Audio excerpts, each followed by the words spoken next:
Nous prenons également des mesures fermes pour protéger notre pays du terrorisme islamique radical. Donald Trump a livré son premier discours devant le Congrès. Le président américain a appelé la nation à faire preuve d'unité et de force.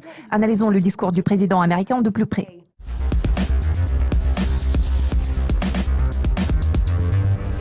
Ce mardi, tous les yeux étaient rivés sur le premier discours solennel de Donald Trump devant le Congrès depuis qu'il a été investi président des États-Unis. Ce discours était d'une importance cruciale pour Trump, vu que selon NBC, avant son intervention, seulement 44% des Américains avaient été satisfaits de son travail.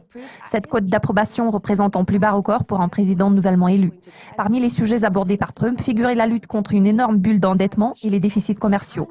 Il a également parlé d'une révision majeure du système d'immigration aux États-Unis et bien sûr de la construction du grand mur à la frontière mexicaine. Nous prenons également des mesures fermes pour protéger notre pays du terrorisme islamique radical. Le président n'a pas fourni de détails concernant son décret sur l'interdiction d'entrer aux États-Unis. Il a toutefois défendu le principe fondamental derrière ce décret. Ce n'est pas de la compassion, mais de l'imprudence, de permettre l'entrée incontrôlée d'endroits où il ne peut pas y avoir de vérification appropriée. Nous ne pouvons pas permettre au terrorisme de prendre pied aux États-Unis. Nous ne pouvons pas permettre à notre nation de devenir un sanctuaire pour les extrémistes.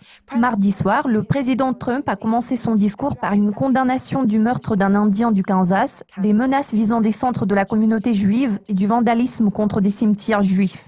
Donald Trump a mis un accent particulier sur le désordre économique dont il a hérité, 94 millions d'Américains se trouvant hors de la population active.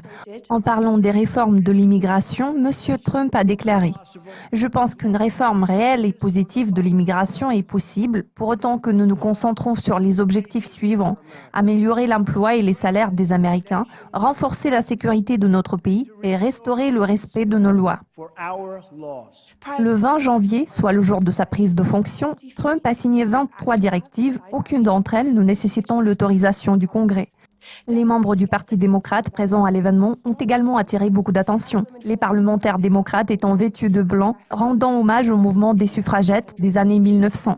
Le dollar s'est maintenu à un niveau stable après l'intervention de Donald Trump devant le Congrès, le discours ayant fourni quelques détails concernant les mesures de relance budgétaire. Le billet vert reste bien soutenu par les attentes d'une hausse des taux d'intérêt plus tard ce mois-ci.